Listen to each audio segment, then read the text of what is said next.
5 words. That's all it took. Denny Hamlin didn't yell it. He didn't rage about it. He just said it flat, like it was already fact. And in that moment, 3 drivers' championship hopes quietly died on a podcast microphone.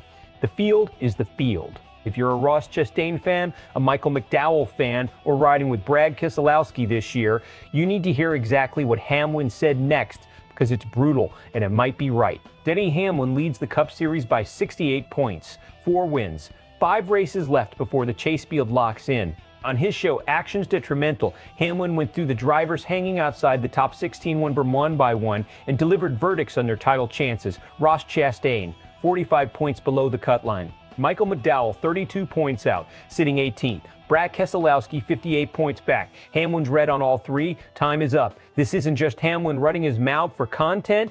The math behind this year's chase format makes his comments hit differently. NASCAR scrapped the old elimination bracket. No more knockout rounds where a bad week gets you bounced. No, it's a straight 10-race points battle, Darlington to Homestead, and every driver in the field of 16 survives until the final lap of the final race. But here's the part that changes everything.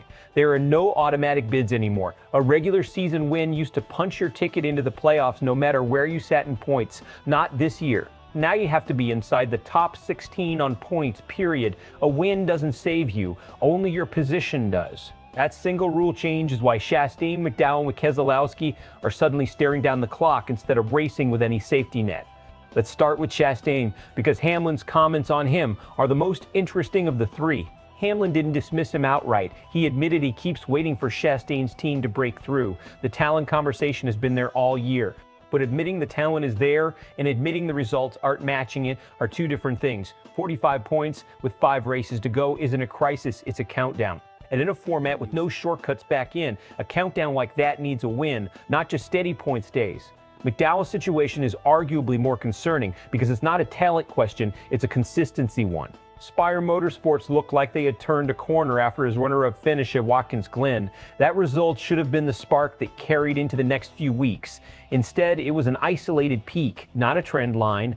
32 points out and 18th means the momentum evaporated exactly when they needed to build on it. Then there's Keselowski, and this is where Hamlin's breakdown gets genuinely sharp. 58 points isn't just a bigger number, it's a worse position because of who's standing between Keselowski and the cut line. Logano, Cindric, Van Gisbergen, Bubba Wallace. 4 drivers sitting right on that bubble, all of them capable of separating themselves in these final 5 races rather than falling back. That's the detail casual fans miss. It's not just how many points do I need, it's how many drivers do I have to pass, and are they the type to hold their spot or lose it? Right now, that group looks like it's holding.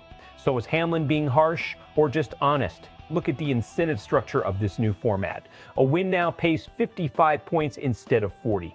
Second place actually drops to 35. That 20-point swing between first and second is the largest gap in the format's history. Translation points racing alone won't save any of these 3. It has to be wins, and it has to be soon. Expect 2 very different reactions splitting the fan base right down the middle.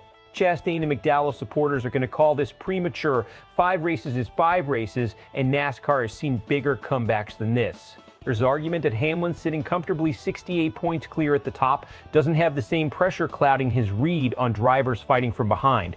On the other side, plenty of analysts are going to nod along with every word.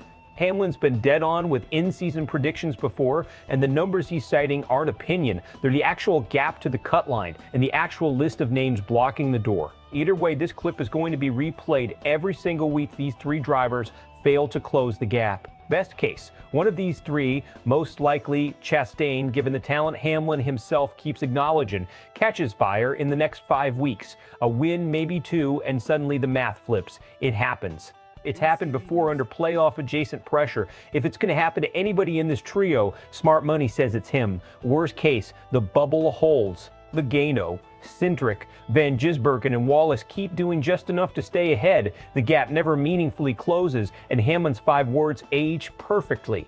Chastain, McDowell, and Keselowski watch the chase field lock in from the outside, and this podcast clip becomes the moment everyone points back to. So here's the real question. Was Denny Hamlin reading the numbers correctly, or was he counting somebody out too early? Drop your pick in the comments. Which of these three, Chastain, McDowell, or Keselowski, actually races their way into the Chase field? If you want the breakdown the moment the standings shift, make sure you're subscribed to SportsWire USA, because this story is about to get a lot more interesting.